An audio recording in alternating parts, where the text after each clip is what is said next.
রহমতুল্লাহ। আশা করি সবাই ভালো আছেন। তো পূর্ববর্তী যে ভিডিওগুলো আছে আমার এই প্লে লিস্টের, মানে ইংরেজি লিটারেচারের, এখানে আপনারা যে ইংরেজি লিটারারি টার্মসগুলো আছে সেগুলো অলরেডি শিখে ফেলেছেন। সেই সাথে হচ্ছে short history and periods of English literature, তারপর হচ্ছে আমাদের ওল্ড অ্যান্ড মিডিল ইংলিশ পিরিয়ডের যে লিটারেচার্স বা সাহিত্যিকগণ আছে তাদের সম্পর্কে আমরা বিস্তারিত জেনেছি, এবং সেগুলো দেখে না থাকলে আপনি দেখে নিতে পারেন আমার প্লে লিস্টটাতে গিয়ে। আজকে আমরা শিখবো দ্য রেনেসা পিরিয়ড যেটা আছে, এই রেনেসা পিরিয়ড নিয়ে। এখন কথা হচ্ছে রেনেসা পিরিয়ড আসলে অনেক অনেক অনেক অনেক অনেক বড়, এবং এখান থেকে প্রায় প্রশ্ন এসে থাকে।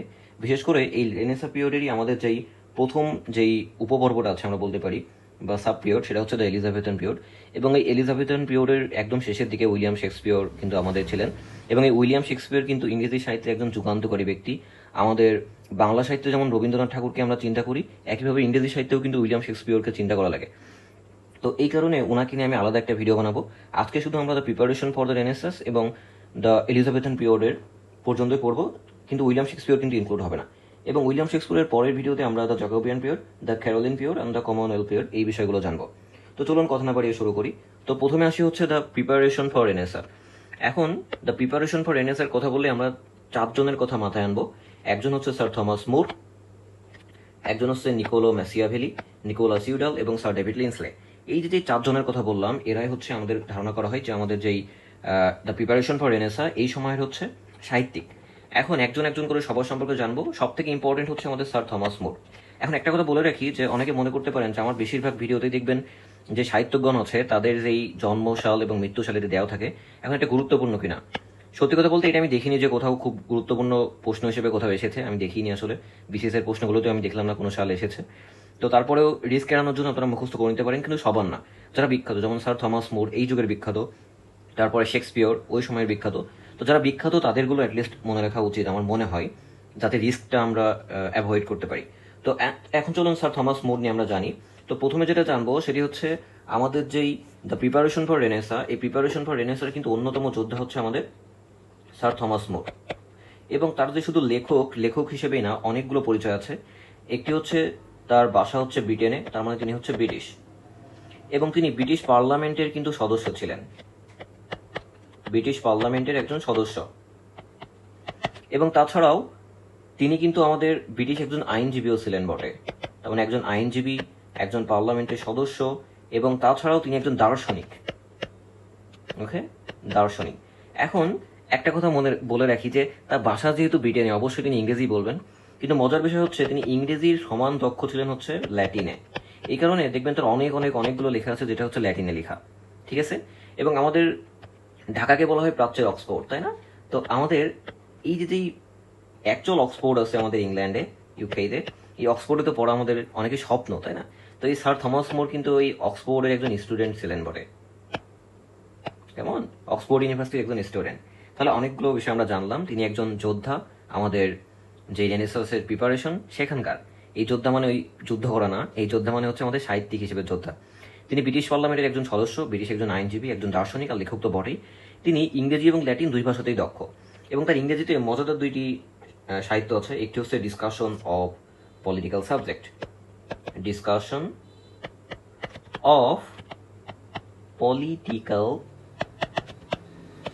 সাবজেক্ট, এবং দ্বিতীয় যেটি সেটি হচ্ছে বায়োগ্রাফিক্স। এই দুটি তারই খুব বিখ্যাত রচনা, এবং এই দুইটি হচ্ছে আমাদের ইংরেজিতে লেখা। কেমন? ঠিক আছে। এখন শুধু এই দুইটা না, আরো আরো অনেক অনেক অনেকগুলো আছে তার সাহিত্যকর্ম। সবগুলো আমরা কি করে মুখস্থ করতে পারি? তো একটা লাইন আপনারা মনে রাখতে পারেন, ইন বায়োগ্রাফি, সরি একটু গোজামিল হয়ে গেল, in biography of utopia, politician Richard has 4 souls। এই লাইনটি যে আমরা তার যতগুলো সাহিত্যকর্ম আছে সবই মনে রাখতে পারি। এই যে বায়োগ্রাফি, এই বায়োগ্রাফি মানে আমি আগের যেটা বললাম সেটাই, মানে বায়োগ্রাফিক্স। ইউটোপিয়া হচ্ছে তার একটা নোভেল, এবং এই ইউটোপিয়া নোভেলের জন্যই তিনি কিন্তু অ্যাকচুয়ালি বিখ্যাত। কেমন? এটি একটি নোভেল। তো ইউটোপিয়া আমরা ডিটেলস জানবো। আর পলিটিশিয়ান যেটা, এটা দিয়ে আমি বোঝাতে চেয়েছি যে the discussion of political subject, এটা। ওকে। আর রিসার্চ মানে হচ্ছে the history of research the three, এই নামে তার একটা বই আছে, the history of research the three, ঠিক আছে। এবং ফোর, এই ফোর দিয়ে আমরা মনে রাখবো হচ্ছে four last things, four last things. Source দিয়ে মনে রাখবো সাবলিমেশন, সাবলিমেশন অফ সোর্স।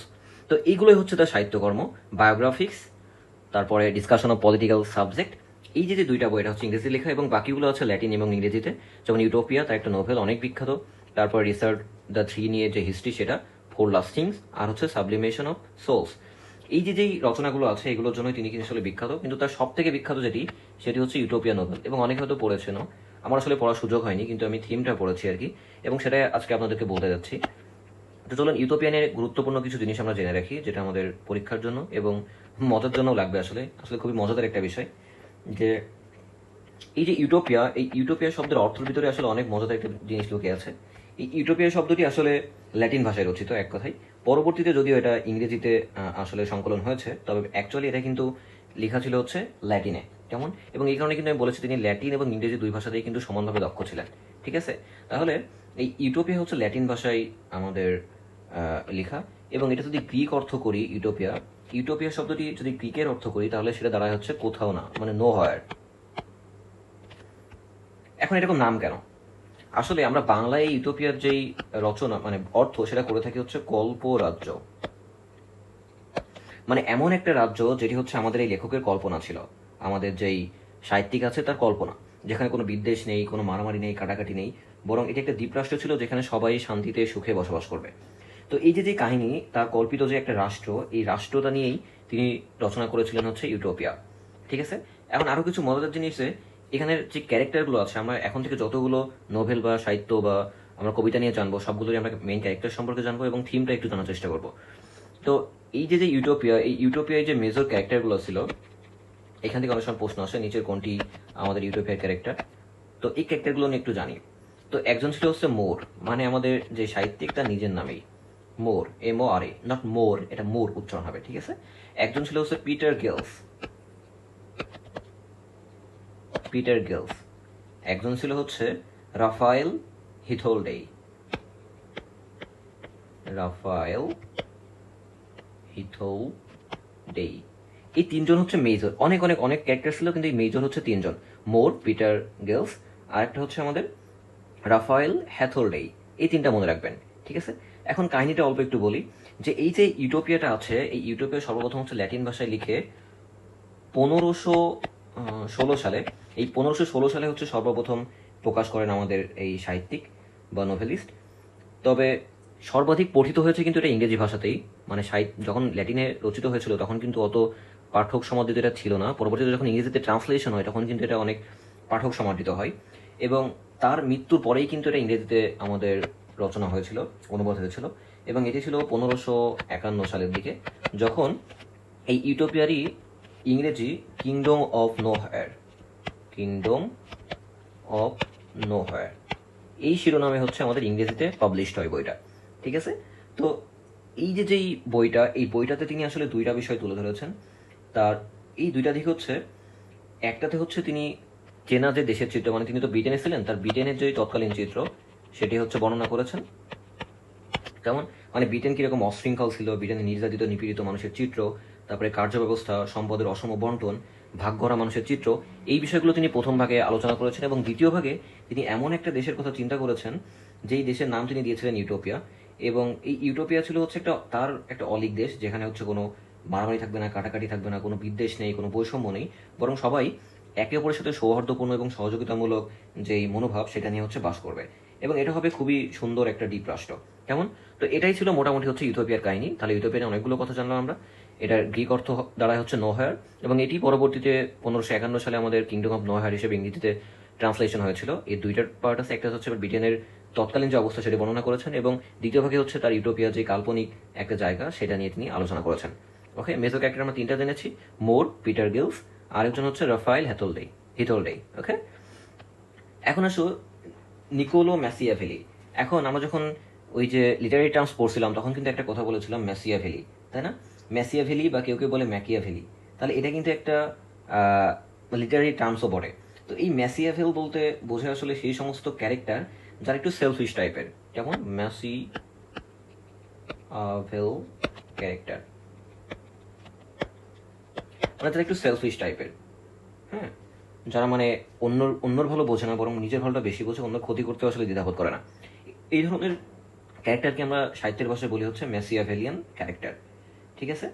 তো এই যেই নিকোলো মাসিয়াভেলি, এই নিকোলো মাসিয়াভেলি হচ্ছে বলা হয় father of modern political science. তার সম্পর্কে তথ্যগুলো শুরু হলো। এক হচ্ছে তাকে বলা হয় father of modern political science. এখন অনেকের মনে প্রশ্ন আসতে পারে, ভাই আমরা পড়ছি কি, পড়ছি হচ্ছে সাহিত্য, এখানে আবার পলিটিক্যাল সায়েন্স কোত্থেকে আসলো? আসলে তৎকালীন সময়ে একজনই অনেক অনেক অনেক কিছু ছিল। ফর এক্সাম্পল, আমরা যখন আমরা থমাস মোর নিয়ে পড়লাম, তখনও দেখলাম তিনি আইনজীবী, তারপরে পার্লামেন্টের সদস্য, অনেক কিছু ছিলেন। এবং এনার যে নিকোলো মাসিয়াভেলি, এনার আসলে পলিটিক্যাল সায়েন্সে বেশ বড় একটা ভূমিকা আছে, এই কারণে তাকে বলা হয় the father of modern political science. এবং তার বিখ্যাত যে গ্রন্থ সেটি হচ্ছে দ্য প্রিন্স। দ্য প্রিন্স, এই প্রিন্স হচ্ছে তার বিখ্যাত, সব থেকে বিখ্যাত গ্রন্থ। এবং এই দ্য প্রিন্স গ্রন্থে তিনি বাস্তবতাবাদ সমর্থক রাজনৈতিক তত্ত্ব প্রকাশ করেছেন। মানে মোটামুটি বলা যায় এটি একটা রাজনৈতিক বই। এই রাজনৈতিক যে বাস্তবতাগুলো আছে সেগুলো তিনি তুলে ধরেছেন এই বইতে। এবং অন্য আরেকটা গ্রন্থ আছে, সেটিও একটু জেনে রাখুন। তার আরেকটি গ্রন্থ হচ্ছে discourses of Livy. Discourses of Livy. এই দুইটা বই হচ্ছে তার বিখ্যাত, এবং এগুলো ছাড়া আসলে তার আলাদা কোনো বই আমরা পাই না। তো তিনি ক্ষমতা কিংবা সাফল্য লাভের জন্য সকল অবৈধ পন্থাকে বৈধ মনে করতেন, এবং তিনি রাষ্ট্র এবং জাতীয় রাষ্ট্রের স্বপ্নদ্রষ্টা। তো তিনি এই যে ক্ষমতা বা সাফল্য লাভের জন্য সকল অবৈধ পন্থাকে বৈধ মনে করতেন, মানে একটু সেলফিশ টাইপের ছিলেন, সেইখান থেকেই কিন্তু এই মাসিয়াভেলিয়ান ক্যারেক্টার এই তার নাম থেকে এসেছে। কেমন, এটা একটু মনে রাখবেন, এটা ইন্টারেস্টিং জিনিস। তারপরে আসুন স্যার ডেভিড লিন্সলি। তো স্যার ডেভিড লিন্সলি সম্পর্কে আমরা আসলে বিশেষ কিছু জানতে পাই না। তো তার কয়েকটা সাহিত্যকর্ম নিয়ে আমরা জানতে পাই। একটা হচ্ছে দ্য ড্রিম। এটি তার একটা সাহিত্যকর্ম, এবং এটি রচনা হয়েছে একজন স্বপ্নের ভিতরে কি করে নরক দর্শন করে, মানে নরকে কি হয়, নরকে কি না হয়, মানুষ কিভাবে থাকে, এই বিষয়গুলো স্বপ্ন দর্শন নিয়ে তিনি রচনা করেছিলেন দ্য ড্রিম। 2 নম্বর হচ্ছে দ্য কমপ্লেইন্ট। 3 নম্বর যেটি, সেটি হচ্ছে the testament of Papyngo. The testament of the Papyngo. Okay, তো এই 3টা বই সম্পর্কে আসলে তার 3টা সাহিত্যকর্ম সম্পর্কে আমরা ধারণা পাই। আসলে বাকিগুলো অতটা ক্লিয়ার না আমাদের কাছে, এবং আমি যে বইটা পড়েছি ওখানে আসলে পাইনি, এখানে আমিও লিখতে পারছি না, এগুলোই জানি আমি। তারপরে নিকোলাস ইউডাল। তো নিকোলাস ইউডাল নিয়ে বলতে হয় যে তিনি হচ্ছে ইংরেজি কমেডির জনক, তাকে বলা হয় the father of English comedy. কেমন?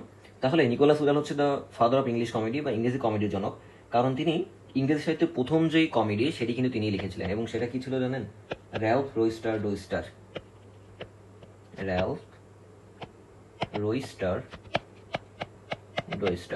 এটা আর কেমন, র্যালফ রোইস্টার ডোইস্টার, এটা একটা কমেডি সংকলন। তো এটা লেখার কারণে তাকে বলা হয় হচ্ছে the father of English comedy. Okay, তো এই র্যালফ রোইস্টার ডোইস্টার, এটা আসলে খুব মজাদার একটা কাহিনী। এখানে হচ্ছে যে নায়ক, তার নাম হচ্ছে র্যালফ। এই র্যালফ আসলে প্রেমে ব্যর্থ আর কি। তো তার যেই ব্যর্থ প্রেম, সেটা নিয়ে আসলে অনেক কমেডি এখানে লেখা হয়েছে। তো রয়েস্টার ডোয়েস্টার নামক একটা নির্বোধ ব্যক্তির কুস্ট্যান্স নামক এক বিধবার প্রেমে পড়ার কাহিনী আসলে এখানে বর্ণিত হয়েছে। রয়েস্টার ডোয়েস্টার কিন্তু আরেকজন ব্যক্তি, কেমন, আরেকজন ব্যক্তি। তো এই রয়েস্টার ডোয়েস্টার তিনি আছেন, ইনার এই একটু নির্বোধ টাইপের ছিলেন আর কি, একটু পাগল টাইপের, এবং তিনি ছিলেন বিধবা। তো এই রয়েস্টার ডোয়েস্টারের প্রেমে পড়ে যেই কমেডিগুলো হয় সেটা নিয়ে আসলে আমাদের এই র্যালফ রয়েস্টার ডোয়েস্টার নিয়ে আসলে লিখেছেন আমাদের নিকোলাস ইউডাল। ওকে, তো এটুকু জানলেই হবে আমাদের মোটামুটি নিকোলাস ইউডাল সম্পর্কে। তারপরে দ্য এলিজাবেথান পিরিয়ড। এখন এলিজাবেথান পিরিয়ডের কথা বললে আমাদের মাথায় আসে দ্য ইউনিভার্সিটি উইটস। তো ইউনিভার্সিটি উইটস সম্পর্কে যেহেতু বিস্তারিত আমি বলেছি, এখানে আর বলতে যাচ্ছি না, আপনারা পূর্বের ভিডিওটা দেখে নিন, এবং এখানে আমি লিখে রেখেছি, পড়ে নিতে পারেন। তো ইউনিভার্সিটি উইটস বাদেও এখানে আরো গুরুত্বপূর্ণ কয়েকজন আছেন, যেমন আমাদের থমাস নর্টন সম্পর্কে জানা লাগবে, Thomas Sackville, Edmund Spenser, sir Philip Sidney, Francis Bacon. এদের সম্পর্কে আমরা একটু জানবো, কেমন? তো চলুন সর্বপ্রথম আমরা শুরু করি হচ্ছে ক্রিস্টোফার মার্লো। তো ক্রিস্টোফার মার্লো আসলে বলা যায় যে এই যেই দ্য এলিজাবেথান পিরিয়ড এইখানকার বস বলা চলে আর কি, হ্যাঁ, আপাতত যতক্ষণ না আমরা শেক্সপিয়রের দিকে যাচ্ছি, মানে আজকের ক্লাসের বস আর কি। কারণ ক্রিস্টোফার মার্লো থেকে আসলে অনেক অনেক অনেক অনেক অনেক প্রশ্ন হয়, তো তার সম্পর্কে অল্প একটু আমরা জানবো, কেমন? তো আমরা বলতে পারি ইংরেজি যে থিয়েটার শুরু হয়েছিল, এই ইংলিশ থিয়েটারের প্রথম সুপারস্টার বলা হয় তাকে, কেমন? তাহলে ইংলিশ থিয়েটারের প্রথম যে সুপারস্টার তিনি হচ্ছেন ক্রিস্টোফার মার্লো। তো ক্রিস্টোফার মার্লো হচ্ছে আমাদের যে শেক্সপিয়র ছিল, উইলিয়াম শেক্সপিয়র, তার থেকে 2 বছরের বড়, 2 ইয়ার্স ওল্ডার দেন শেক্সপিয়র।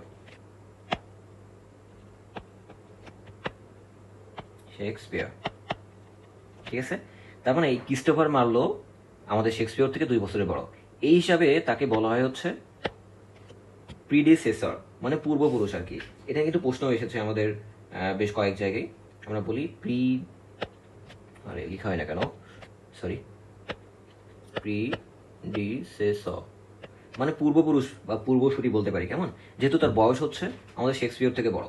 আবার মাত্র 2 বছরের ব্যবধান তো আমরা আসলে খুব বেশি বড় বলতে পারি না, কারণ দেখা যায় যে শেক্সপিয়রের সমসাময়িকে আসলে আমাদের বয়স হিসেবে আমাদের ক্রিস্টোফার মার্লো। এই কারণে অনেক জায়গায় দেখবেন তাকে বলা হচ্ছে সে হচ্ছে কন্টেম্পোরারি, কেমন? কন্টেম্পোরারি, কন্টেম্পোরারি মানে সমসাময়িক। তো এখানে এমসিকিউতে যদি আসে যে সমসাময়িক ছিল নাকি প্রিডেসেসর ছিল, যদি প্রিডেসেসর আমাদের অপশনে থাকে তো সেটা দেখানোই ভালো, কিন্তু যদি না থাকে তাহলে কন্টেম্পোরারি, কেমন?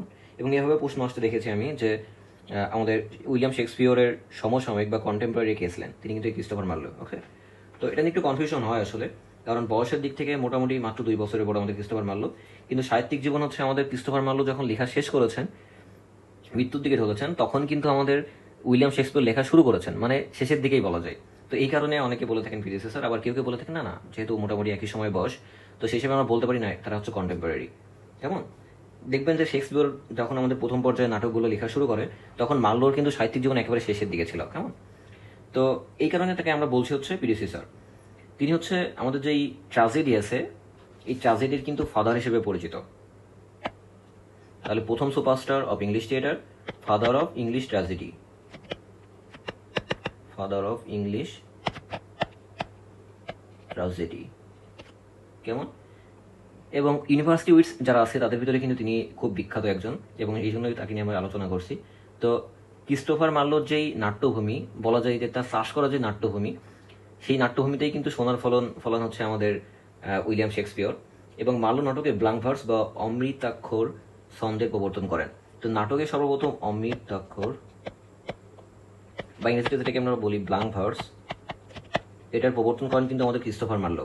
ওকে, তো মার্লোর পূর্বে কেউই কিন্তু সার্থকভাবে আমাদের অমৃতাক্ষর ছন্দ ইংরেজি যেই নাটক এখানে ব্যবহার করতে পারেনি।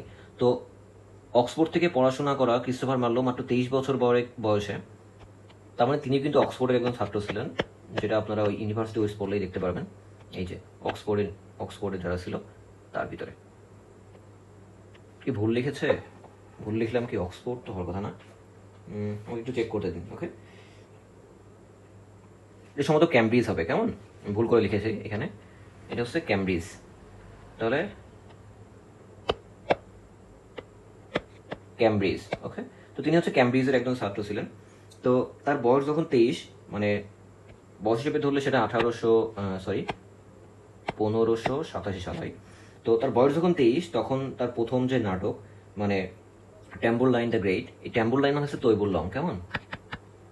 ট্যাম্বুরলাইন দ্য গ্রেট, এটি কিন্তু তার বয়স যখন মাত্র 23 বছর তখন তিনি রচনা করেছিলেন, কেমন? তো এটি তার প্রথম নাটক, ট্যাম্বুরলাইন দ্য গ্রেট, মানে তৈমুর লং দ্য গ্রেট আর কি, কেমন? তো পরবর্তীতে তিনি 1593 সালে 30 মে মাত্র 29 বছর বয়সে এক পুলিশের গুপ্তচরের হাতে কিন্তু বন্দুকবিদ্ধ হয়ে নিহত হন। তো এটি একটু মনে রাখবেন আর কি। তো তাহলে তার দুইটা জিনিস আমরা পেলাম, একটা হচ্ছে the father of English tragedy, একটা আমরা বলছি দ্য ফাদার অফ ইংলিশ ট্র্যাজেডির সাথে সাথে তিনি হচ্ছে আমাদের ইংরেজি যে থিয়েটার তার কিন্তু প্রথম সুপারস্টার। এবং ইংরেজির যেই ড্রামা বা নাটক, এটা কিন্তু তার ফাউন্ডার আমরা বলতে পারি। আমি একটু আগেই বললাম যে তিনি যেই চাষ করেছেন যে নাট্যভূমি, সেই নাট্যভূমির উপরেই কিন্তু পরবর্তীতে সোনা ফলিয়েছেন আমাদের উইলিয়াম শেক্সপিয়র। তো এই কারণে তাকে কিন্তু আমরা বলে থাকি, মানে ক্রিস্টোফার মার্লোকে বলে থাকি the founder of English drama, not father, founder, founder of English drama. তাহলে অনেকগুলো কথা তার সম্পর্কে আমরা পেলাম, কেমন? The founder of English drama, the first superstar of English theatre, তারপরে শেক্সপিয়রের প্রিডেসেসর বা কন্টেম্পোরারি বলতে পারি, এবং তিনি ক্যামব্রিজ থেকে পড়েছেন। নাটকে সর্বপ্রথম তিনি অমৃতাক্ষর বা ব্ল্যাঙ্ক ভার্স ব্যবহার করেছেন সফলভাবে, এবং তিনি হচ্ছে ফাদার অফ ইংলিশ ট্র্যাজেডি। এবং তার প্রথম যে নাটক ট্যাম্বুরলাইন দ্য গ্রেট, এটা তিনি মাত্র 30 বছর বয়সে লিখেছিলেন, ঠিক আছে? সরি। তো তার আরও কিছু নাটক আছে যেগুলো হচ্ছে মেইনলি ট্র্যাজেডি। তো তার ট্র্যাজেডিগুলো মুখস্থ করার খুব সুন্দর একটা ট্রিক আমি বের করেছি, এটা আপনারা মনে রাখতে পারেন। King Edward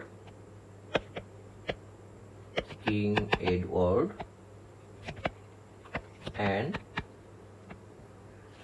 queen ডিডো,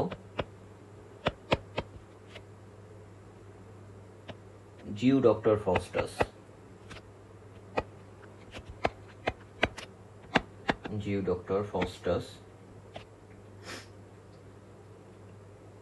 is great.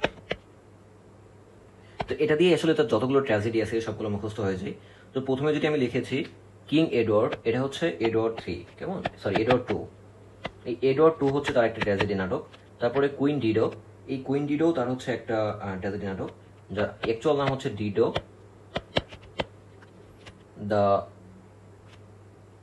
ডিডো Queen of কার্থ্রেস।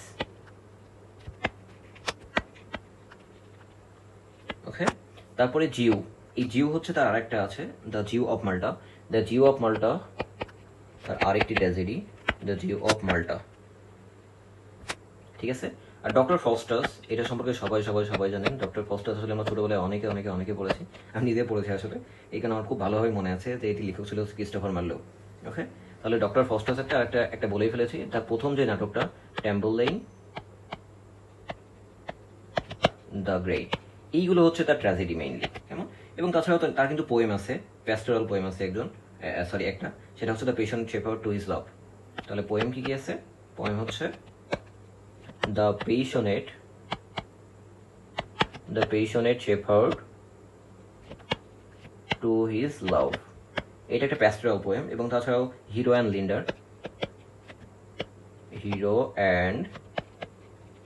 Linder, এটি কিন্তু তার আরেকটি পোয়েম, কেমন? এবং তার প্লে আছে একটা, এমনি একটু মনে রাখবেন, এটা the massacre at Paris.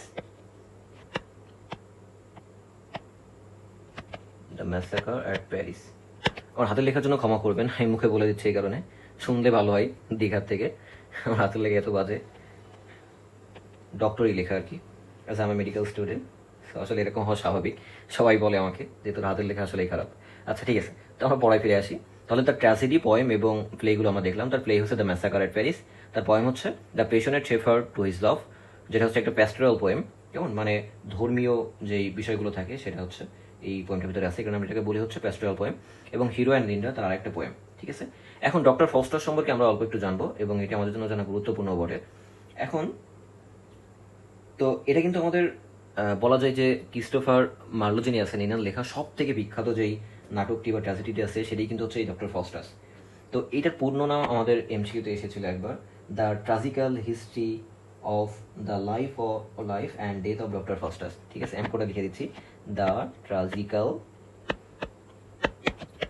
Tragical history of the life and death of Doctor Faustus. তো এটি হচ্ছে এই যেই আমাদের ডক্টর ফস্টাস, এটা হচ্ছে পূর্ণ নাম, ঠিক আছে? এটি একটু মনে রাখবেন, কেমন? তো এটি কিন্তু হচ্ছে অমিত চাকুর সন্ধে বা ব্ল্যাঙ্ক ভার্সে লিখিত, এবং এটি একটা মোরালিটি প্লে বলতে পারি, মানে নৈতিকতার বিষয়ে লেখা। এবং এই যে ফস্টাস কীভাবে তাকে শয়তানের কাছে বিক্রি করে দেয়, মানে একটা সওদা করে আর কি আমরা বলতে পারি, তার রক্ত এবং আত্মা, সেটা নিয়ে আসলে এটা। আর থিম যদি আমরা বলি, তাহলে এই নাটকের একবারে যদি থিম বলি তাহলে আমরা বলতে পারি থার্স্ট ফর পাওয়ার, মানে শক্তির বা ক্ষমতার যে একটা লালসা, এটি কিন্তু আলটিমেটলি আমাদের ডক্টর ফস্টাসের পতনের কারণ হয়ে দাঁড়ায়, ঠিক আছে? তো আমি একটু আগেই বললাম, যখনই আমরা একটা সাহিত্য দেখবো তখন তার মেইন ক্যারেক্টারগুলো আমরা জানার চেষ্টা করবো। তো এখানে যে মেইন ক্যারেক্টারগুলো আছে, একজন তো অবশ্যই ডক্টর ফস্টাস। তো ইনি হচ্ছে আমাদের গল্পের প্রধান চরিত্র। আর প্রধান চরিত্রকে আমরা কি বলি নিশ্চয়ই জানেন, সেটা হচ্ছে প্রোটাগনিস্ট। তো এই প্রোটাগনিস্ট হচ্ছে আমাদের এই ডক্টর ফস্টাস, এবং তিনি কিন্তু জার্মানির উইটেনবার্গ ইউনিভার্সিটিতে পড়াশোনা করেছিলেন এবং তার জ্ঞানের বেশ লালসা ছিল, এবং সেখান থেকে আসলে তিনি এত মানে কি বলে যে লোভী টাইপের হয়ে উঠেছিলেন, ক্ষমতার লোভী। এবং তারপর আরেকজন আছে হচ্ছে লুসিফার। তো লুসিফার সম্পর্কে জানেন, বিশেষ করে খ্রিস্টান যারা আছে তারা খুব ভালো জানেন যে শয়তানদের প্রধান, এবং মানে শয়তানদের প্রধানকে আমরা বলে থাকি লুসিফার, এবং লুসিফারের কিন্তু একজন শাগরেদ বা দাস ছিলেন। সেই দাসের নাম হচ্ছে মেফিস্টোফিলিস। মেফিস্টোফিলিস। এই মেফিস্টোফিলিস হচ্ছে আমাদের লুসিফারের একটা দাস, মানে শয়তানের দাস। কেমন? তো ডক্টর ফস্টাসের একজন জাদুকর বন্ধু ছিল, যার নাম ছিল হচ্ছে ভ্যালডেইস। কেমন? ইনি হচ্ছে friend of Doctor Faustus. Fraud হয়ে গেছে ফ্রেন্ড লিখতে গিয়ে। ওকে, বুঝে নেবেন আশা করি, FRIENDS। তাহলে ইনি হচ্ছে এই ভ্যালডেস, তিনি হচ্ছে ডক্টর ফস্টাসের একজন বন্ধু, এবং তিনি হচ্ছে জাদুকর। এবং কার্নেলিউস আরেকজন আছে, তিনিও কিন্তু একজন জাদুকর এবং ডক্টর ফস্টাসেরই একজন বন্ধু, তার নাম হচ্ছে কর্নেলিউস। কেমন? এবং আরেকজন আছে যিনি হচ্ছে নরকের প্রিন্স, যার নাম হচ্ছে বিলজাবুব। এই বিলজাবুব হচ্ছে নরকের প্রিন্স, বা বলতে পারি আমরা নরকের অধিপতিও বলতে পারি। তো এই এই যে নাটক, এই নাটকটাতে কিন্তু 7 ডেডলি সিনসের কথা বলা হয়েছে। তো এই 7 ডেডলি সিনসটা আপনারা একটু মনে রাখবেন। কেমন? 7 ডেডলি সিনস।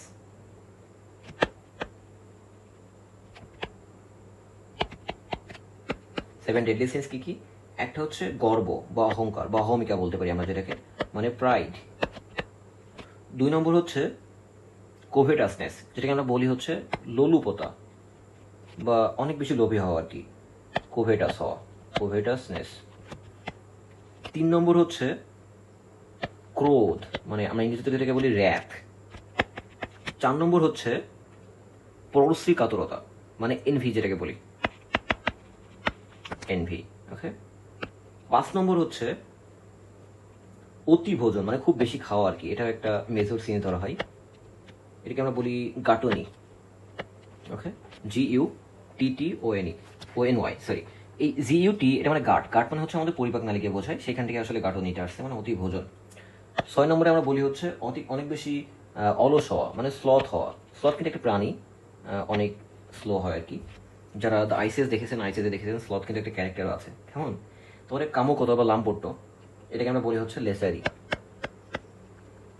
এই যে 7টা জিনিস আছে, প্রাইড, কোভেটাসনেস, র্যাথ, এনভি, গ্লুটনি, স্লোথ, লেচারি, এই 7টাকে বলা হয় হচ্ছে ডেডলি সিনস। মানে এগুলো এমন এক ধরনের পাপ যেটা আপনাকে ধ্বংস করে দিবে, ডেডলি সিন বলা হচ্ছে এগুলোকে এই কারণে। কেমন? এখন ডক্টর ফস্টাস সম্পর্কে যদি অল্প একটু গল্প আমি বলি, তো সেটা হচ্ছে ডক্টর ফস্টাস অ্যাকচুয়ালি ছিলেন একজন জার্মান পণ্ডিত, মানে অত্যন্ত সুদক্ষ এবং সুশিক্ষিত একজন ব্যক্তি।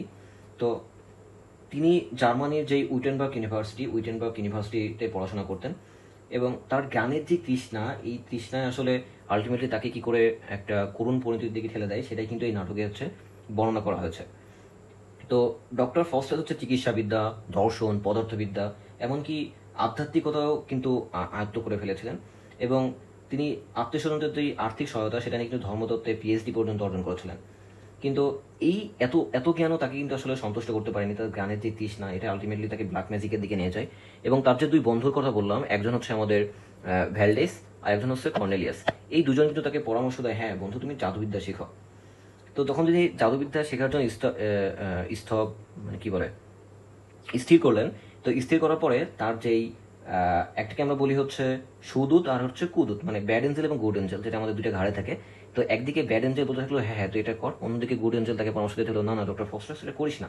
তো আলটিমেটলি তিনি ব্যাড এঞ্জেলের কথায় আসলে অনুপ্রাণিত হন এবং জাদুবিদ্যা আসলে অধ্যয়ন করেন এবং সফল হন। এবং আমাদের যে লুসিফার আছে, শয়তানদের কিং, এই লুসিফারের যে দাস মেফিস্টোফেলিস, এই মেফিস্টোফেলিসকে আলটিমেটলি তিনি তার আরাধনার মাধ্যমে ডেকে নিয়ে আসেন, এবং তার থেকে অনেক অনেক অনেক কিছু দেন, এবং 24 বছরের জন্য একটা চুক্তি করেন যে আমি যা চাইবো মোটামুটি সবই পাবো, এবং তার পরিবর্তে আমার রক্ত এবং আত্মা তোকে হচ্ছে আমি চুক্তিনামায় দিয়ে দিলাম। তো এটা আসলে আলটিমেটলি হয়ে যায় চুক্তিটা, এবং স্বাক্ষর করার সাথে সাথে তার বাহুতে হোমোফিউজ খোদাই করা লেখা ভেসে ওঠে। হোমোফিউজ, এইটা মনে রাখবেন, হোমোফিউজ।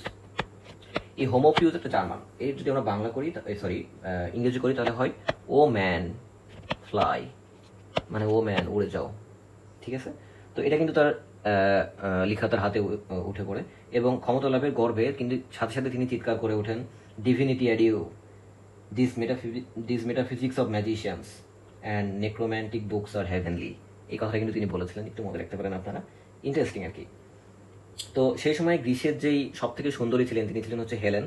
তো এই হেলেনকে তার সামনে তিনি উপস্থিত করতে চান, যেহেতু তিনি সব কিছুরই পাওয়ার রাখেন। তো তিনি হেলেনকে বলেন যে sweet Helen make me immortal with kiss, এই কথাটা তিনি বলেছিলেন। এবং আলটিমেটলি যখন 24 বছর শেষ হয়ে যায় তখন তো তার করুণ পরিণতির মৃত্যু হয়ে, তার মৃত্যুর সময় কিন্তু একটা গুরুত্বপূর্ণ কথা তিনি বলেছিলেন, see see where Christ blood stream in the firmament one drop would save my soul half a drop, এই কথাটা কিন্তু তিনি বলেছিলেন। কেমন? তো এটাই হচ্ছে আলটিমেটলি তার পতনের কারণ হয়ে দাঁড়ালো, এভাবে তার পতন ঘটলো। তো এই যে কাহিনীটা, এই কাহিনীটাই কিন্তু ডক্টর ফস্টাসের যে ট্র্যাজেডি নাটকটা আছে সেটাতে বর্ণনা করা হয়েছে। তো এই যে মেলেনিয়াসের কথা বললাম, সরি হেলেনের কথা বললাম, এই হেলেন কিন্তু আমাদের একজনের ওয়াইফ ছিল। এবং হেলেন ছিল আমাদের গ্রিসের যে ট্রয় নগরী, আমরা যার কথা অনেক শুনি, এই ট্রয়ের একজন অত্যন্ত সুন্দরী একজন ব্যক্তি। তো এই যে ট্রয়, এই ট্রয়ে হেলেন যখন থাকতেন তার হাজবেন্ড ছিলেন হচ্ছে একজন, তার নাম হচ্ছে মেনেলাউস। কেমন? এটা একটু মনে রাখতে পারেন, এমসিকিউতে এসেছে একবার।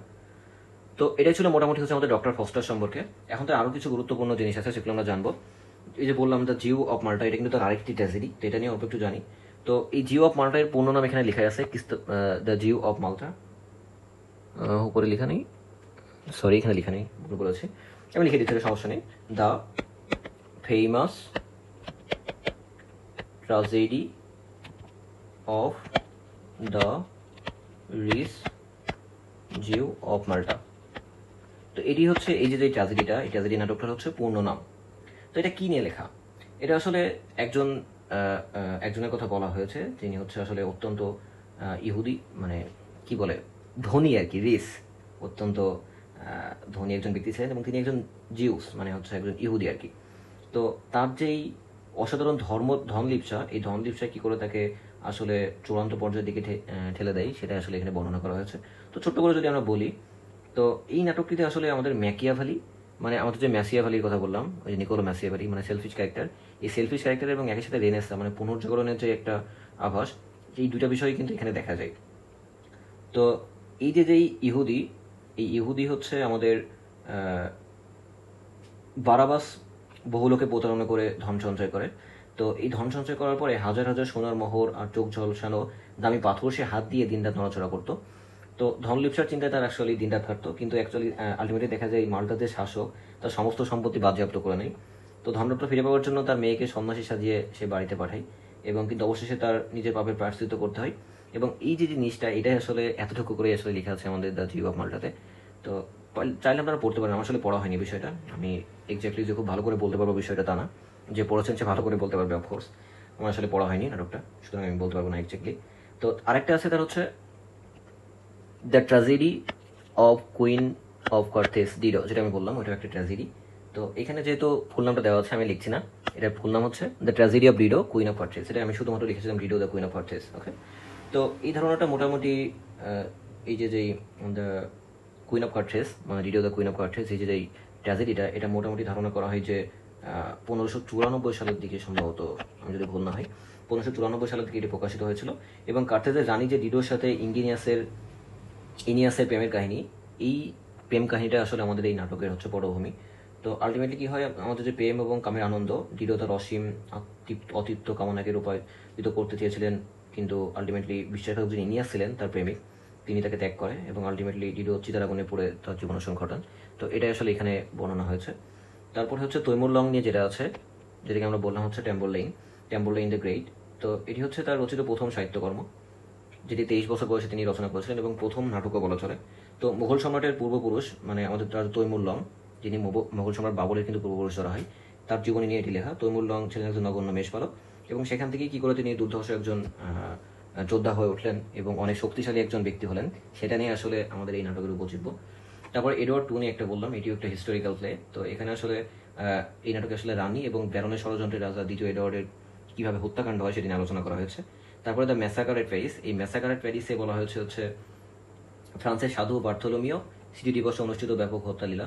তো এখানে হচ্ছে নাট্যকার ক্রিস্টোফার মার্লো একজন নাস্তিক ছিলেন, সেটা আমরা জানি। তো নাস্তিক্যবাদের জন্য তাকে শাস্তি পেতে হয়েছিল। তবে ম্যাসাকার এট প্যারিস নাটকে তিনি প্রোটেস্ট্যান্ট ধর্মের অত্যন্ত সহানুভূতি দেখিয়েছিলেন। কেমন? তো এটা একটু মনে রাখবেন যে তিনি অ্যাকচুয়ালি ছিলেন নাস্তিক, তবে এই যে দ্য ম্যাসাকার এট প্যারিস এখানে তিনি প্রোটেস্ট্যান্টের দিকে একটু সহানুভূতি দেখিয়েছিলেন। তারপরে হচ্ছে হিরো অ্যান্ড লিন্ডার, যেটা হচ্ছে একটা পোয়েম। তো হিরো অ্যান্ড লিন্ডার আসলে একটা মিথ, গ্রিক একটা মিথ নিয়ে লেখা, যে হিরো অ্যান্ড লিন্ডার, সেটি নিয়ে আসলে এই পোয়েমের উপজীব্য। তো এটি হচ্ছে মোটামুটি ক্রিস্টোফার মার্লো নিয়ে অনেক অনেক অনেক কিছু বলেছি, যতটুকু পারেন আপনারা মনে রাখতে পারেন। এখন আসি আমরা থমাস কিড নিয়ে। তো থমাস কিডও আসলে আমাদের জন্য খুবই গুরুত্বপূর্ণ একটা টপিক, তাকে নিয়ে আমাদের অনেক কিছু জানতে হবে। তো তিনি কিন্তু একজন প্রভাবিত নাট্যকার ছিলেন, আমাদের ল্যাটিন একজন নাট্যকার ছিলেন, নামটা হয়তো অনেকেই জানেন, আবার অনেকে নাও জানতে পারেন। তার নাম ছিল হচ্ছে সেনেকা। বানানটা ভুল লিখলাম কিছু জানি না, বাংলাতে লিখছি সেনেকা। তো এই যে ল্যাটিন যে নাট্যকার সেনেকা, তার দ্বারা কিন্তু প্রভাবিত ছিলেন হচ্ছে আমাদের থমাস কিড। তো সেখান থেকেই তিনি যে ইন্সপিরেশন সেটা গ্রহণ করে the revenge play or the revenge tragedy, মানে প্রতিহিংসামূলক যে নাটক সেটি লেখা শুরু করেন। তো প্রতিহিংসা, হত্যা, মৃত্যু, নিষ্ঠুরতা, ষড়যন্ত্র, এই যে বিষয়গুলো, এটাই ছিল হচ্ছে আমাদের এই থমাস কিডের নাটকের উপজীব্য। তো তার সর্বশ্রেষ্ঠ যেটি নাটক সেটাকে আমরা বলে থাকি, নট সেনেকার, কেমন, এটা হচ্ছে থমাস কিডের দ্য দ্য স্প্যানিশ ট্র্যাজেডি। এটি হচ্ছে আমাদের থমাস কিডের হচ্ছে সব থেকে বিখ্যাত যেই নাটক সেটা।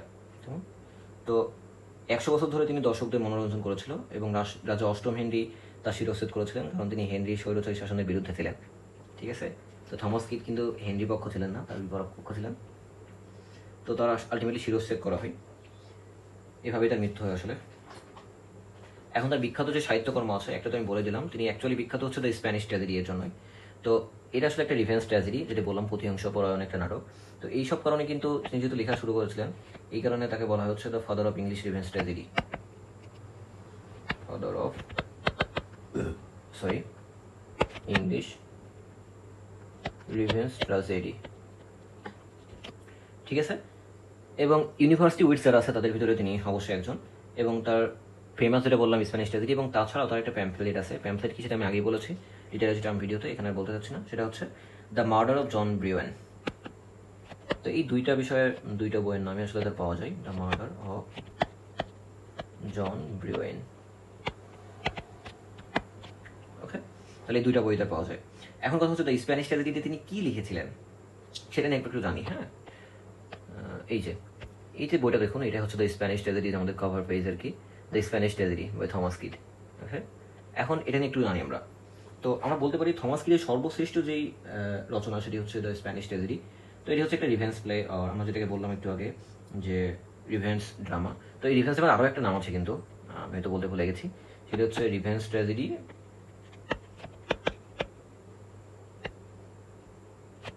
বা আমরা বলি হচ্ছে ব্লডি ড্রামা।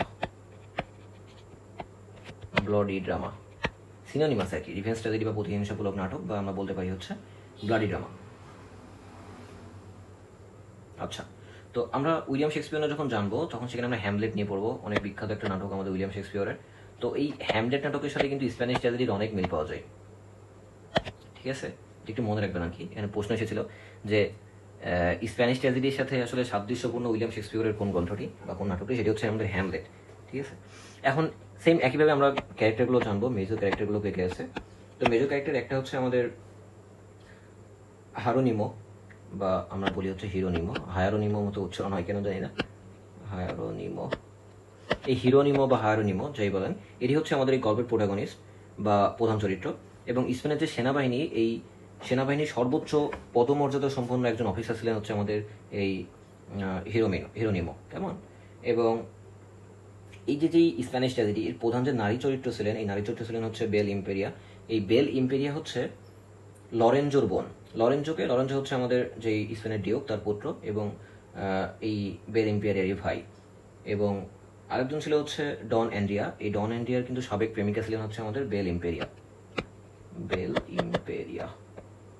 তাহলে বেল ইম্পেরিয়া সম্পর্কে কি জানলাম? বেল ইম্পেরিয়া হচ্ছে আমাদের এই নাটকের হচ্ছে প্রধান নারী চরিত্র, এবং তিনি হচ্ছে স্পেনের যে ডিউক মানে লরেন্স, ডিউকের যে পুত্র লরেন্স তারই বোন, মানে লরেন্সের কন্যা বলতে পারি আমরা, ডিউকের কন্যা বলতে পারি আমরা, কেমন। তো ইনি সাবেক প্রেমিকা ছিলেন, মানে ইনার এক্স ছিল হচ্ছে ডন অ্যান্ড্রিয়া, কিন্তু পরবর্তীতে তিনি হচ্ছে আমাদের একজনের প্রেমে পড়েন, তার নাম হচ্ছে হোরাসিও। তো এই হোরাসিও হচ্ছে আমাদের এই হিরোনিমোর হচ্ছে পুত্র, হোরাসিও। এবং এই হিরোনিমোর স্ত্রী ছিল হচ্ছে ইসাবেলা। সুতরাং আমরা বলতে পারি ইসাবেলা এবং হিরোনিমোর পুত্র হচ্ছে আমাদের হোরাশিও, যিনি হচ্ছে আমাদের ডন অ্যান্ড্রিয়ার সাবেক প্রেমিকা মানে বেল ইম্পেরিয়ার প্রেমে পড়েন। ঠিক আছে, তো এই হোরাশিও কিন্তু আমাদের অ্যান্ড্রিয়ার বন্ধুও ছিল, এবং তাদের যে প্রেম কাহিনী একটা ট্র্যাজেডির দিকে নিয়ে যায় সেটা নিয়ে আসলে একটা রিভেন্স টাইপের গল্প এখানে বলা হয়েছে। তো আমার পড়া হয়নি, তবে অল্প একটু আমি থিমটা পড়েছিলাম। সেটা হচ্ছে এই যে নাটকের প্রধান যে চরিত্র, প্রধান যে তরুণী, সেটা হচ্ছে বেল এম্পেরিয়া, এবং এই বেল এম্পেরিয়া হচ্ছে একজন বিধবা। কেমন? তো কাহিনী হচ্ছে এই বেল এম্পেরিয়ার প্রথমে প্রেম ছিল হচ্ছে আমাদের ডন অ্যান্ড্রিয়া নামে যুবকের সাথে। তো বেল এম্পেরিয়ার ভাই লরেঞ্জোর যে ইচ্ছে যে সে পর্তুগালের যে যুবরাজ মানে বেলথাজার, এটা হচ্ছে পর্তুগালের যুবরাজ ছিল তখন, বেলথাজার। কেমন? বেলথাজার হচ্ছে তখনকার পর্তুগালের যুবরাজ ছিল। তো বেল এম্পেরিয়ার যে ভাই লরেঞ্জো, তার ইচ্ছা ছিল যে পর্তুগালের যে যুবরাজ বেলথাজার, তার সাথে হচ্ছে বেল এম্পেরিয়ার বিয়ে দেবে। কিন্তু বেলথাজারের চক্রান্তে আন্দ্রিয়া প্রাণ হারালে হোরাশিওর সাথে বেল এম্পেরিয়ার আসলে আলটিমেটলি সম্পর্ক গড়ে ওঠে। মানে বেলথাজারও বেল এম্পেরিয়াকে বিয়ে করার জন্য আসলে আমাদের ডন ইন্ডিয়াকে খুন করে, কিন্তু আলটিমেটলি উল্টা দিকে চলে যায় মোড়, এবং এই বেল এম্পেরিয়া এবার প্রেমে পড়ে হচ্ছে হোরাশিওর। তো আলটিমেটলি লরেঞ্জো এবং বেলথাজার হোরাশিওকেও কিন্তু হত্যা করে। মানে এই যে যেই হিরোনিমোর পুত্র, হিরোনিমো মিসাবুলার পুত্র এই হোরাশিও, যার সাথে পরবর্তীতে বেল এম্পেরিয়া প্রেম করে, একেও কিন্তু আমাদের বেলথাজার এবং তার যে ভাই বেল এম্পেরিয়ার ভাই মানে লরেঞ্জো, তারা মিলে হচ্ছে হত্যা করলো। তো এই দুই হত্যাকাণ্ডের ফলে যে একটা প্রতিশোধের আগুন তার বাবার ভিতরে মানে হিরোনিমোর ভিতরে জ্বেলে ওঠে, এবং তিনি আলটিমেটলি কি করে যেই প্রতিশোধ পরায়ণতা বা প্রতিশোধটা নেন সেটি নিয়ে আসলে আমাদের এই দ্য স্প্যানিশ ট্র্যাজেডিতে আলোচনা করা হয়েছে। তো এটি মোটামুটি হচ্ছে সংক্ষিপ্ত। আমি যেহেতু পড়িনি আসলে মানে ডিটেলস আমি ঠিক বলতে পারছি না, তবে এখানে কিন্তু প্রশ্ন আসে, কেমন একটু বলে নেবেন আপনারা। এখন তারপরে আসি হচ্ছে আমাদের এডমন্ড স্পেন্সার। তো এডমন্ড স্পেন্সার আসলে খুবই জনপ্রিয় একজন লেখক আমাদের কাছে, অনেকে তাকে চেনেন। তো এডমন্ড স্পেন্সার সম্পর্কে আমরা অল্প একটু জানবো। তো এডমন্ড স্পেন্সার সম্পর্কে সর্বপ্রথম যেটি জানবো সেটি হচ্ছে একজন পয়েটস অফ পয়েটস বলা হয় কিন্তু তাকে, মানে কবিদের কবি। আচ্ছা, আমি লিখে দিই,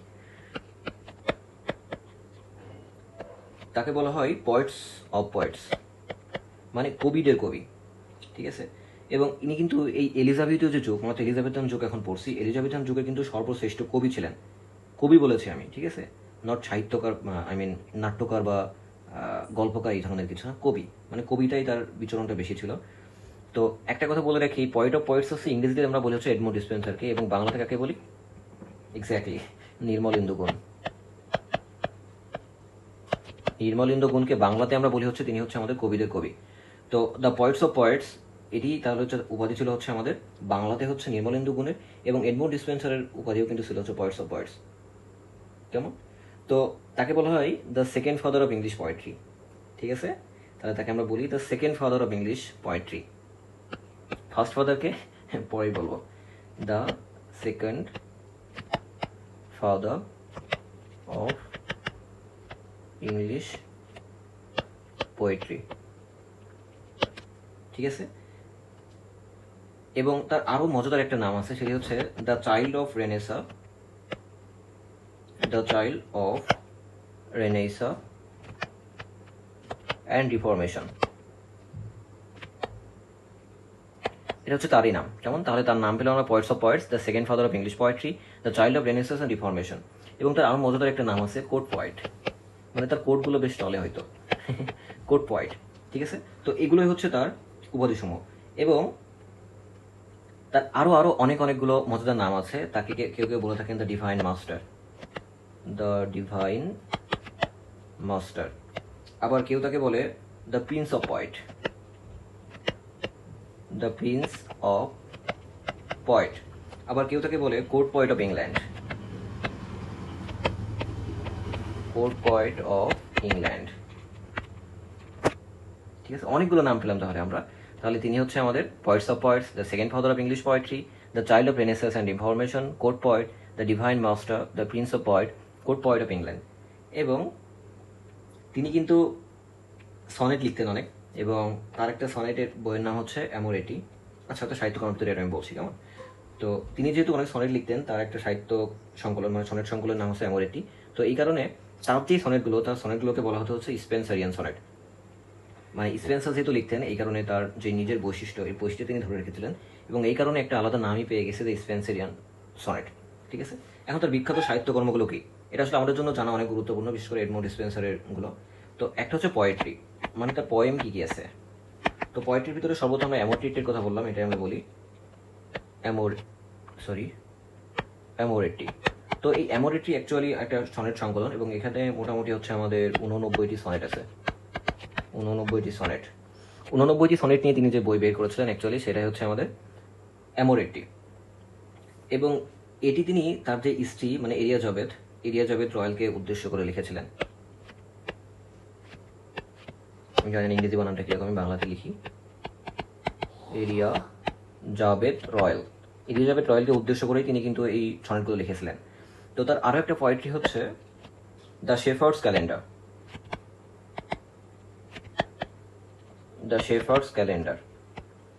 এই শেফার্ডস ক্যালেন্ডার হচ্ছে তার একটা মেষপালকের জীবন সংক্রান্ত যেই কবিতা, এই কবিতা তিনি এখানে লিখেছেন। শেফার্ড নাম শুনে বুঝতে পারছেন। তো এটি কিন্তু একটা প্যাস্টোরাল পোয়েম, কেমন। তো শেফার্ডস ক্যালেন্ডার বা রাখালিয়া বর্ষ, এটি স্পেন্সারের প্রথম কাব্যগ্রন্থও বটে। তো এটি হচ্ছে স্পেন্সারের প্রথম কাব্যগ্রন্থ। তাহলে রাখালিয়া বর্ষ মানে স্পেন্সার ক্যালেন্ডার, এটা বাংলা আর কি। তো এখানে 12টি একলোকের মাধ্যমে তিনি কলিন ক্লাউন্ট এবং রোজালিন্ডের প্রেম কাহিনী বর্ণনা করেছেন। তাহলে দুজনের প্রেম কাহিনী এখানে বর্ণিত হয়েছে, একজন হচ্ছে কলিন ক্লাউন্ট এবং রোজালিন্ড, এই দুজনের যে প্রেম কাহিনী, এখানে মোটামুটি 12টি একলোক বা কথোপকথন এর মাধ্যমে তিনি বর্ণনা করেছেন। এবং এই কাব্যগ্রন্থটি তিনি উৎসর্গ করেছিলেন হচ্ছে স্যার ফিলিপ সিডনিকে। 12 মাসের ক্যালেন্ডার বা পঞ্জিকা কাব্যটি হচ্ছে পটভূমি। তাহলে একটা যে বছরে বা এক বর্ষে যে 12টি মাস থাকে, এই 12টি মাসের যে পটভূমি, এই পটভূমিতেই কিন্তু তিনি এই দ্য শেফার্ডস ক্যালেন্ডার রচনা করেছিলেন এবং এটি তিনি উৎসর্গ করেছিলেন হচ্ছে স্যার ফিলিপ সিডনিকে। তার সম্পর্কে আমরা পড়বো, কেমন, স্যার ফিলিপ সিডনি। তাহলে অনেক কিছু তার সম্পর্কে জানলাম, যে তিনি অ্যামোরেট্রি লিখেছিলেন, যেটি হচ্ছে একটা সনেট সংকলন, এবং এটি তিনি উৎসর্গ করেছিলেন তার স্ত্রী মানে এলিজাবেথ সরি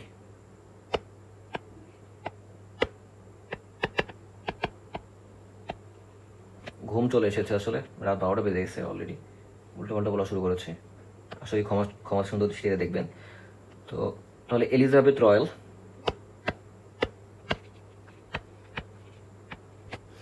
রয়্যালকে তিনি উৎসর্গ করেছিলেন অ্যামোরেট্রি এবং দ্য শেফার্ডস ক্যালেন্ডার যেটি আছে, তিনি 12 মাসের যে পটভূমি এটা নিয়ে লিখেছেন, যেটি একটা প্যাস্টোরাল পোয়েম। এটি তিনি দুজনের প্রেম কাহিনী নিয়ে লিখেছেন, একজন হচ্ছে কলিন ক্লাউন্ট আর হচ্ছে রোজালিন, এবং এটি তিনি স্যার ফিলিপ সিডনিকে হচ্ছে উৎসর্গ করেছিলেন। তার আরো একটি পোয়েট্রি সংকলন হচ্ছে ফোর হিমস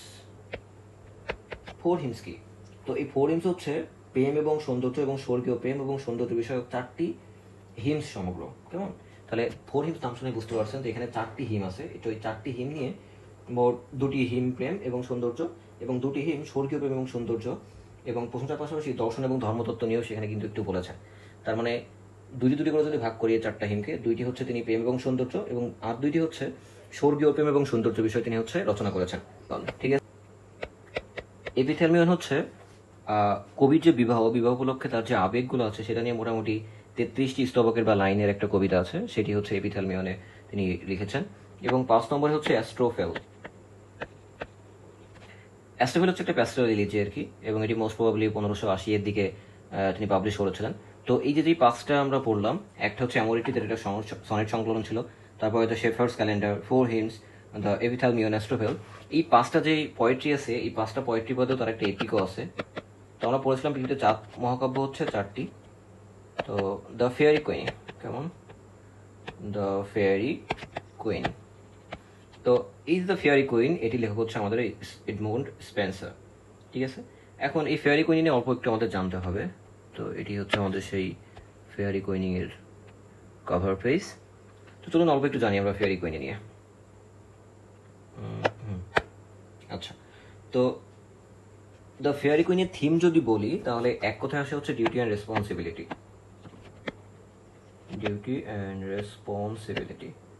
মানে একবারে যদি আমি বলি, দ্য ফেয়ারি কুইনি যেই এপিকটা আছে, মহাকাব্যটা আছে, এটার যেই থিমটা কি, তাহলে আপনারা এক সেন্টেন্সে বলতে পারেন ডিউটি অ্যান্ড রেসপন্সিবিলিটি।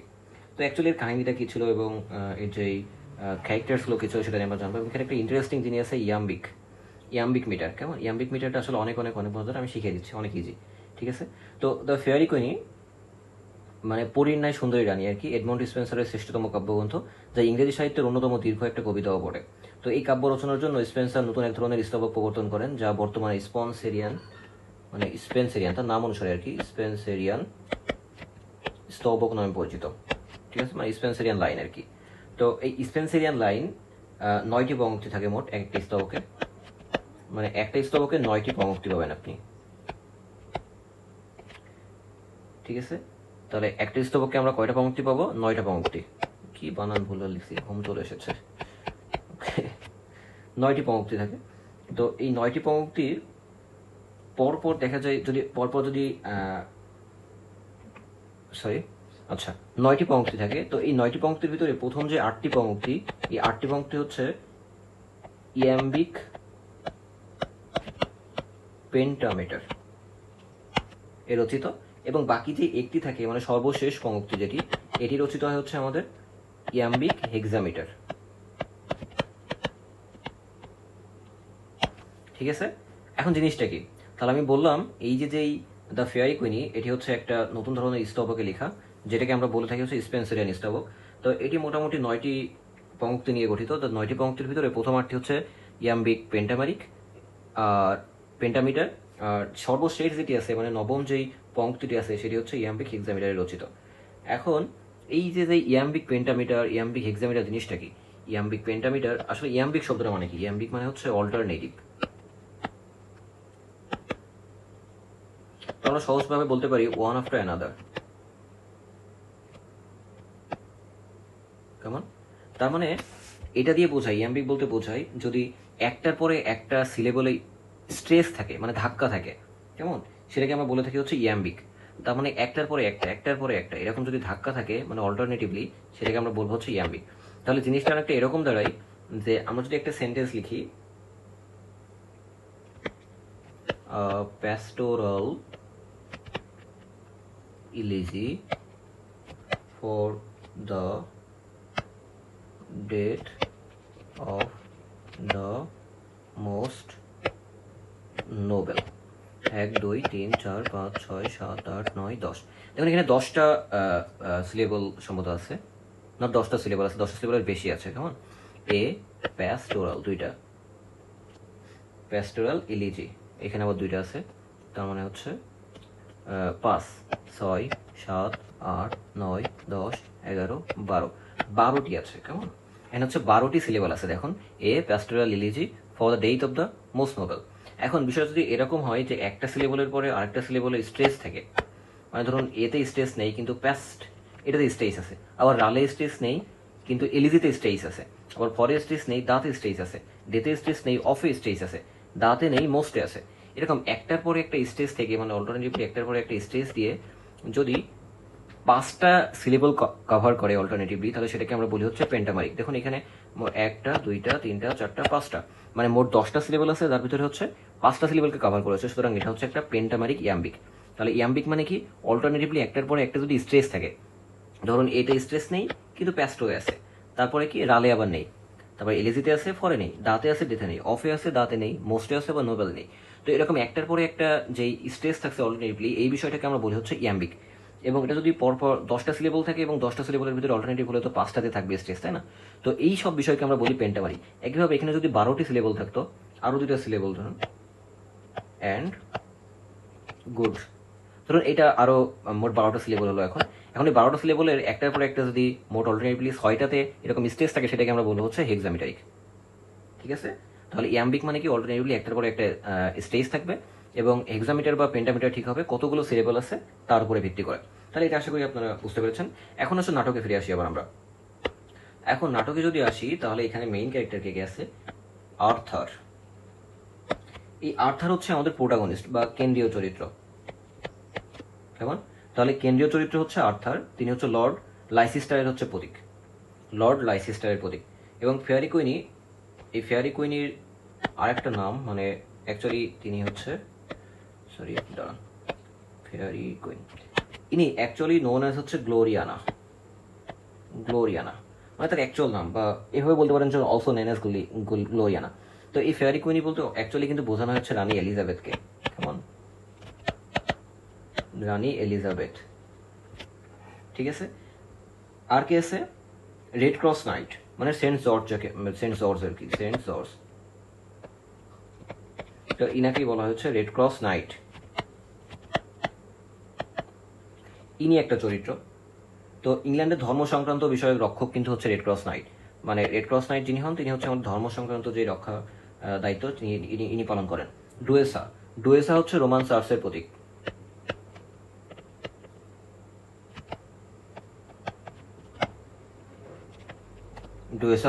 চার্চের প্রতীক। তিনি উনায়ের বিপরীত চরিত্র এবং মিথ্যার প্রতীকও বলা হয়। কেমন?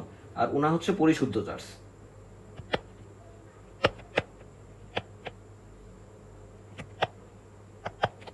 কেমন? তো রেড ক্রসের হবু স্ত্রী হচ্ছে ছিলেন এই উনা, এবং ইনি হচ্ছে সত্যের প্রতীক। তাহলে মিথ্যার প্রতীক হচ্ছে ডুয়েসা এবং সত্যের প্রতীক হচ্ছে উনা। তাহলে কতগুলো পড়লাম আমরা? একটা হচ্ছে আর্থার, যিনি হচ্ছে প্রোটাগনিস্ট, এই যে যেই কাব্য আছে তার, বা আমরা বলতে পারি কেন্দ্রীয় চরিত্র। ফেয়ারি কুইন, যিনি অ্যাকচুয়ালি অলসো নন অ্যাজ গ্লোরিয়ানা, বা আমরা বলতে পারি অ্যাকচুয়ালি রানী এলিজাবেথ। তারপরে রেড ক্রস নাইট, যিনি হচ্ছে আসলে ধর্ম সংক্রান্ত রক্ষক, যিনি অ্যাকচুয়ালি ছিলেন হচ্ছে সেন্ট জর্জ।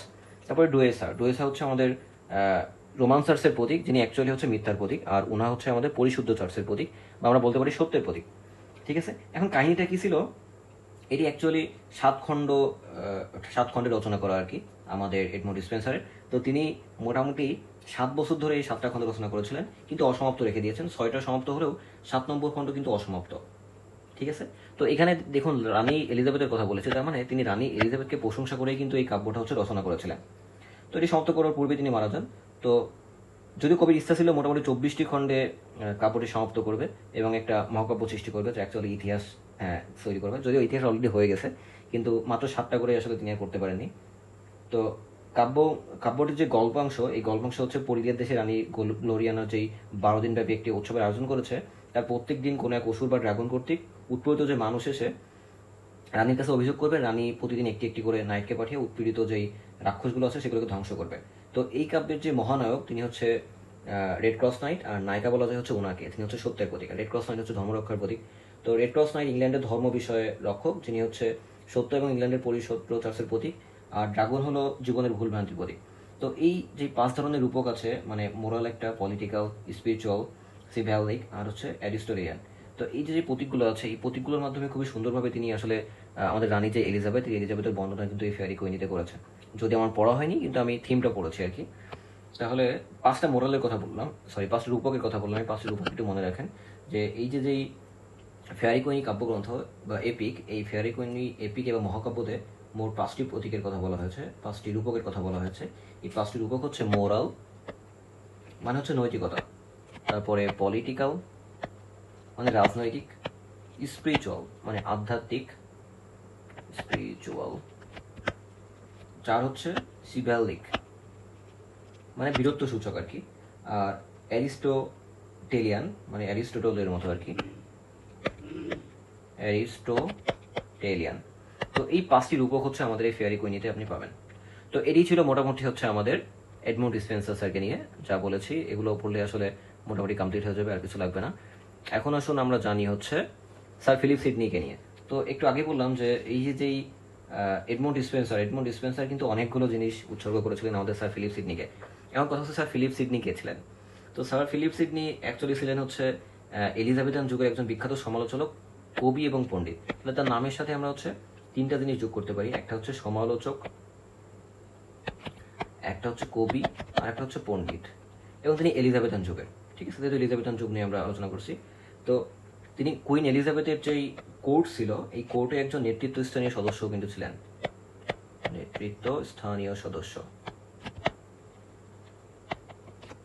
কুইন এলিজাবেথের কোর্টে তাহলে নেতৃত্বস্থানীয় একজন সদস্য ছিলেন। তার অনেকগুলো উপাধি আছে, উপাধিগুলো একটু জেনে রাখুন, এটা গুরুত্বপূর্ণ, আমাদের এমসিকিউতে আসবে। একটা হচ্ছে the first literary critic in English literature, the first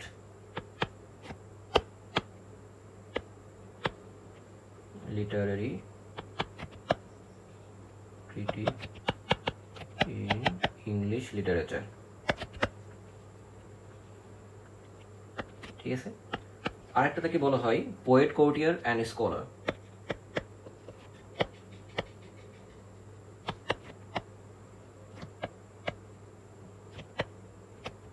তার আরেকটা নাম হচ্ছে the pioneer of English criticism.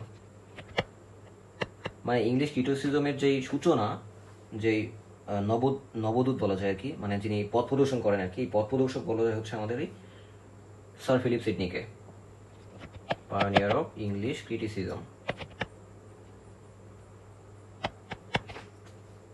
ঠিক আছে। তো তার বিখ্যাত কিছু সাহিত্যকর্ম আছে যেগুলো সম্পর্কে আমাদের একটু জানা দরকার। একটা হচ্ছে তার লিটারারি ক্রিটিসিজম, যেটা সব থেকে বিখ্যাত তার ক্ষেত্রে, সেটা হচ্ছে an Apology for poetry. An Apology for poetry, বা এটাকে কেউ বলে থাকে দ্য ডিফেন্স অফ পোয়েট্রি। তো এটি হচ্ছে তার একটা লিটারারি ক্রিটিসিজম। তার একটা নোভেল আছে, এই নোভেলটা অনেক অনেক অনেক বিখ্যাত। এই নোভেলটার নাম হচ্ছে আর্কেডিয়া। কেমন? আর্কেডিয়া অল্প একটু বলছি আমি, সমস্যা নেই। তিনি সনেটও লিখেছেন। তো তার সনেট হচ্ছে Astrophel and Stella. Astrophel and Stella. আর তার একটা বুক আছে, যে বইটার নাম হচ্ছে দ্য লেডি অফ মে।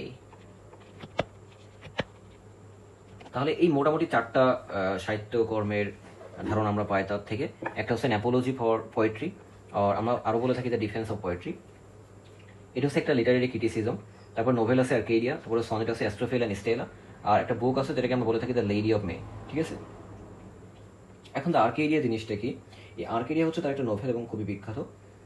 তো তার যদি অরিজিনাল টাইটেল আপনারা দেখেন, আমি জানি না এখানে লেখা আছে কিনা, হ্যাঁ আছে, দ্য কাউন্টনেস অফ প্রেমব্রক্স আর্কেডিয়া। এটা হচ্ছে তার ফুল নেম আর কি। এই যেই স্যার ফিলিপ সিডনির যেই নোভেলটা আছে, যদিও জুম করলে ফেটে যাচ্ছে আর কি, গুগল থেকে নেওয়া ছবি। তো এটি হচ্ছে দ্য কাউন্টনেস অফ প্রেমব্রক্স আর্কেডিয়া। তো এই আর্কেডিয়া নিয়ে বেশ কিছু তথ্য আমাদের জানতে হবে। আচ্ছা, এখানে লিখি,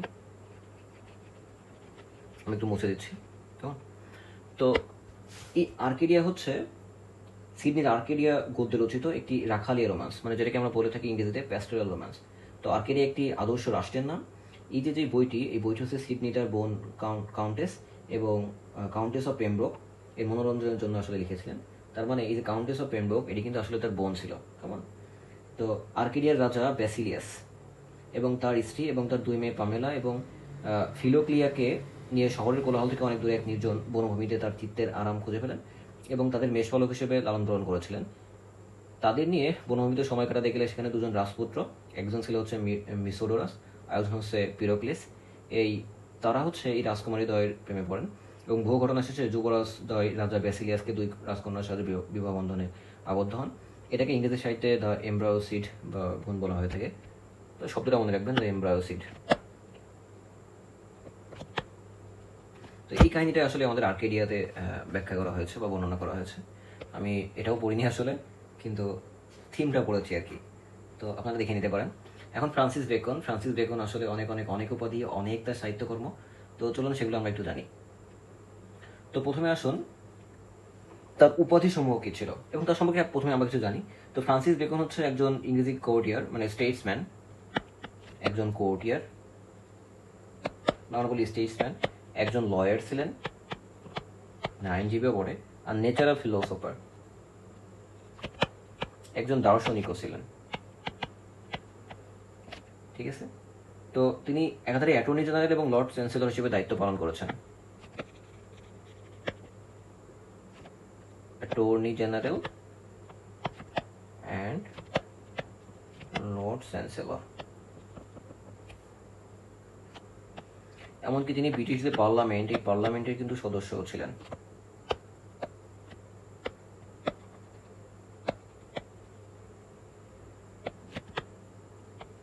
ঠিক আছে। তাহলে তিনি কোর্টিয়ার ছিলেন, লয়ার ছিলেন, একজন ফিলোসফার ছিলেন। তিনি একাধারে অ্যাটর্নি জেনারেল এবং লর্ড চ্যান্সেলর হিসেবে দায়িত্ব পালন করেছেন এবং তিনি কিন্তু ব্রিটিশ পার্লামেন্টের সদস্যও ছিলেন এবং তিনি কিন্তু নাইট উপাধি প্রাপ্ত। 1603 সালে তিনি নাইট উপাধি পান। কেমন? যেটা আমাদের রবীন্দ্রনাথ ঠাকুরও পেয়েছিলেন, যদিও তিনি পরবর্তীতে বর্জন করেছিলেন সেটি জালিয়ানওয়ালাবাগ হত্যাকাণ্ডের জের ধরে। তো সেটা আমরা বলে ফেলেছি, সেটা আমরা বলছি না। তাহলে তিনি নাইট উপাধি পান 1603 সালে। তো তো তার অনেকগুলো উপাধি আসলে। তাকে বলা হয় ফাদার অফ ইংলিশ এসে, মানে ইংরেজি যে গদ্য, এই গদ্যের জনক বলা হয় তাকে ফাদার অফ ইংলিশ এসে। 2 নম্বর হচ্ছে first essayist is English literature, মানে ফার্স্ট এসেইস্ট। সর্বপ্রথম মানে গদ্য যিনি লেখা শুরু করেন তিনি হচ্ছে আমাদের এই ফ্রান্সিস বেকন। ঠিক আছে। দ্য মডার্ন প্রোজ, মানে আধুনিক যে গদ্য, এই আধুনিক গদ্যের জনক তিনি, মানে father of modern prose, father of modern pros. ঠিক আছে। এবং প্রয়োগবাদ যেটা, মানে আমরা যেটা ইংরেজিতে বলি এম্পিরিসিজম, এই এম্পিরিসিজমের জনক কিন্তু তিনি, ফাদার অফ এম্পিরিসিজম। ঠিক আছে।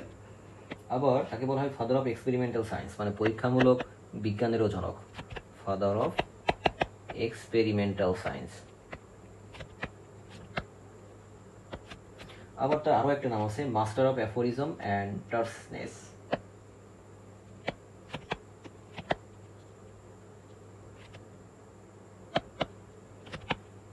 Aphorism and terseness. তাহলে অনেকগুলো উপাধি তার পেলাম। Father of English essay, the first English essayist, father of modern prose, father of empiricism, father of experimental science, তারপরে হচ্ছে মাস্টার অফ অ্যাপোরিসিজম, আর হচ্ছে টার্সনেস। তো এই তথ্যগুলো কিন্তু জানতে হবে আমাদেরকে, এবং এটা তার জন্য কিন্তু গুরুত্বপূর্ণ, তো সম্পর্কে জানা। ঠিক আছে। তো এগুলো থেকে মেইনলি হচ্ছে প্রশ্ন হয়ে থাকে। এখন তাকে বলা হচ্ছে ফাদার অফ প্রোজ, তার মানে তার আসলে অনেক অনেক অনেক অনেক অনেক প্রোজ আছে। তো এসে বা প্রসিডার হচ্ছে মেইন, কেমন? তো অনেকগুলো এসে আছে, সবগুলো আমি লিখছি না, কিন্তু আমি বলে দিই কি করে মনে রাখবেন। তো তার যে এসেগুলো আছে তার নামের শেষে অফ দিয়ে শুরু, অফ দিয়ে যতগুলো এসে শুরু হবে সবগুলো হচ্ছে ফ্রান্সিস বেকনের। ঠিক আছে। তার মানে অফ দিয়ে যতগুলো এসে শুরু হবে, of studies, of love, of revenge, of plantation, of great place, of death, of beauty, of superstition, of suitors, of envy, of friendship, of marriage and single life, of boldness, তারপরে হচ্ছে of adversity, of truth. এই যেই of দিয়ে যতগুলো শুরু সবগুলোই হচ্ছে মোটামুটি আমাদের ফ্রান্সিস বেকনের এসে। কিন্তু এক্সেপশন হচ্ছে 3টা। এই এক্সেপশনগুলো মনে রাখেন, যে অফ দিয়ে যত কিছু শুরু হবে সবকিছু হচ্ছে আমাদের ফ্রান্সিস বেকনের এসে, এক্সেপ্ট অফ রিফরমেশন। এই অফ রিফরমেশন কিন্তু একটা প্যাম্পলেট, এবং এই প্যাম্পলেটের লেখক হচ্ছে জন মিল্টন। এটা কিন্তু আমাদের এই ফ্রান্সিস বেকনের না, এটা মনে রাখেন, কেমন? এটা এক্সেপশন। আর দুইটা কি, অফ এডুকেশন। এই অফ এডুকেশন একটা প্রজ, এবং এটি হচ্ছে আমাদের জন মিল্টনের। ঠিক আছে। আর একটা কি, অফ হিউম্যান বন্ডেজ।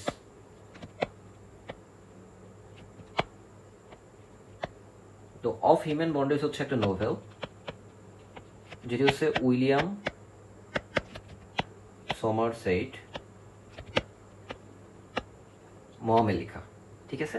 তাহলে আমি বললাম অফ দিয়ে যত কিছু পাবেন সবকিছু মোটামুটি হচ্ছে আমাদের ফ্রান্সিস বেকনের এসে, এক্সেপ্ট 3টা জিনিস, অফ রিফরমেশন। এই অফ রিফরমেশন হচ্ছে আমাদের একটা প্যাম্পলেট, যেটা জন মিল্টনের লেখা। অফ এডুকেশন, যেটা একটা প্রস, জন মিল্টনের লেখা। আর অফ হিউম্যান বন্ডেজ, যেটা হচ্ছে একটা নোভেল, উইলিয়াম সমারসেট মমের লেখা। তো এইগুলো বাদে যতগুলো অফ দিয়ে শুরু হবে সবগুলো মোটামুটি হচ্ছে আমাদের ফ্রান্সিস বেকনের এসে। এবং তার আরো কিছু কাজ আছে, যেমন the advancement of learning, the advancement of learning, তারপরে নোভাম অর্গানাম। নাম শুনে কেন জানি না মনে হয় একটা সাংস্কৃতিক ভাব আছে না, নোভাম অর্গানাম। হচ্ছে একটা ল্যাটিন ভাষায় লিখিত একটা বই তার। তো এটির ইংরেজি অর্থটা হচ্ছে নিউ মেথড। ঠিক আছে। তাহলে দ্য অ্যাডভান্সমেন্ট অফ লার্নিং, নোভাম অর্গানাম, তারপরে নিউ আটলান্টিস, এটা তার আরেকটা গ্রন্থ। তারপরে ডিভাইন অ্যান্ড হিউম্যান, এটা তার আরেকটা গ্রন্থ। দ্য উইজডম অফ অ্যানসিয়েন্টস, এটা তার আরেকটা গ্রন্থ।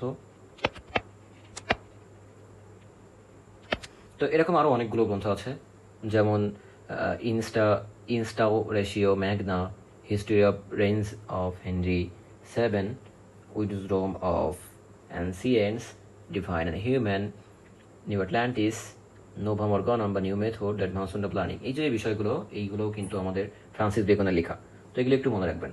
এখন কথা হচ্ছে এত এত যে লেখাগুলো আছে এর ভিতরে অফ স্টাডিজ যেই এসেটা আছে এটা কিন্তু তার অত্যন্ত গুরুত্বপূর্ণ এবং এখান থেকে প্রশ্ন এসে থাকে প্রায়। তো এটা একটু আমরা ব্যাখ্যাটা আমরা জানবো কেমন। তো আমরা তো জানি যে ফ্রান্সিস বেকনকে বলা হচ্ছে গদ্যের জনক। তো তার যতগুলো গদ্য রচনা করেছেন সবগুলোই মোটামুটি অনেক অনেক অনেক যুক্তিপূর্ণ এবং অলঙ্কিতও বলা চলে। তো তার সেই এই অফ স্টাডিজ প্রবন্ধটি আসলে তার যে অধ্যয়ন বা পাঠ বা লেখাপড়া এই বিষয়ে তিনি রচনা করেছেন। এখানে তিনি পাঠ্যাভ্যাসের যে গুরুত্ব, তারপরে প্রয়োজনীয়তা, সুফল, এই এই যে এই বিষয়গুলো তিনি এখানে আলোচনা করেছেন। বেকন বলেছেন যে ব্যক্তিগত জীবনে ভাষাগত মাধুর্যতা উন্নয়নে পাঠের গুরুত্ব অপরিসীম, কারণ একজন মানুষ পাঠের মাধ্যমে নিজেকে অভিজ্ঞ ও বিদ্বান গড়ে তোলেন। একজন মানুষ ভিন্ন ভিন্ন বিষয় অধ্যয়নের মাধ্যমে ওই বিষয়ে জ্ঞান এবং অভিজ্ঞতা অর্জন করতে পারেন। তিনি বলেছেন, histories make men wise, poets witty, the mathematics subtle, natural philosophy deep, normal, grave, logic and rhetoric able to contend. মানে ইতিহাস মানুষকে বিজ্ঞ করে তোলে, কবি হয়ে ওঠে উপস্থিত বুদ্ধি সম্পন্ন, গণিত করে সূক্ষ্ম বুদ্ধি সম্পন্ন, দর্শন করে গভীর, নৈতিকতা সম্পন্ন, যুক্তিবিদ্যা এবং বাক্যালঙ্কার যুক্তিতে পারদর্শী করে তোলে।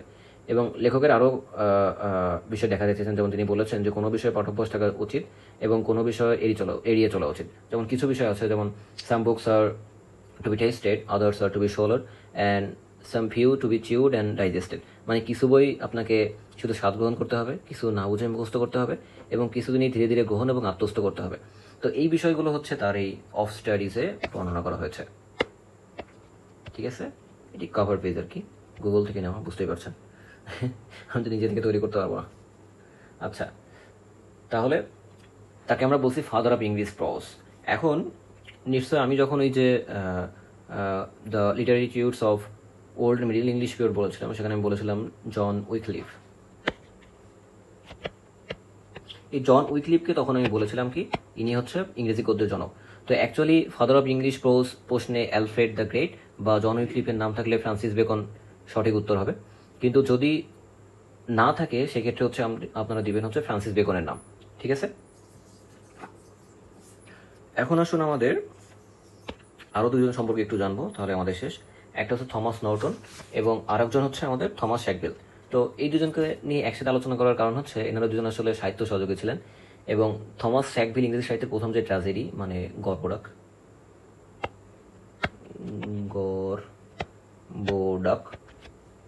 এটি রচনা করেন। এবং দ্য ট্র্যাজেডি অফ গর্বোডাক, আমরা যেটাকে বলি ফেরেক্স অ্যান্ড ফেরেক্স, এটা হচ্ছে আমাদের first tragedy in English literature. আর এটা রচনা করেন অ্যাকচুয়ালি শ্যাকবেল, কিন্তু এটাতে সাহায্য করেন হচ্ছে আমাদের থমাস নর্টন। তো বাংলা সাহিত্যের প্রথম সার্থক ট্র্যাজেডি, এটা আমরা যদি রাখি তাহলে গর্বটা হচ্ছে ইংরেজি সাহিত্যের প্রথম সার্থক ট্র্যাজেডি, এবং বাংলা সাহিত্যের প্রথম সার্থক ট্র্যাজেডি হচ্ছে কৃষ্ণকুমারী। এবং এই কৃষ্ণকুমারী হচ্ছে আমাদের মাইকেল মধুসূদন দত্ত। হচ্ছে রচনা করেন। তো তারা দুজনই হচ্ছে আমাদের ব্রিটেনের যে পার্লামেন্ট, সেই পার্লামেন্টের সদস্য ছিলেন।